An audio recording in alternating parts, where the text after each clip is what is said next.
రైతులను కాంగ్రెస్ ప్రభుత్వం పట్టించుకోవడం లేదంటూ మాజీ మంత్రి జగదీష్ రెడ్డి చేసిన ఆరోపణలను భువనగిరి ఎంపీ చామల కిరణ్ కుమార్ రెడ్డి ఖండించారు.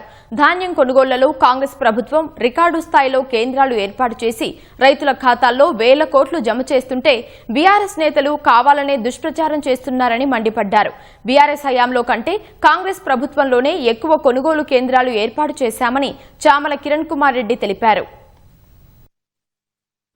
మీ హయాంలో 2 సంవత్సరాలు ఆఖరి 2 సంవత్సరాలు 2021 నుంచి 2023 వరకు 23,599.36 కోట్ల రూపాయలను మీరు రైతాంగానికి ఇస్తే కాంగ్రెస్ పార్టీ 2 సంవత్సరాలు 23 నుంచి 25 వరకు 27,747.75 కోట్ల రూపాయలను ఇవాళ రైతులకు ఇచ్చింది.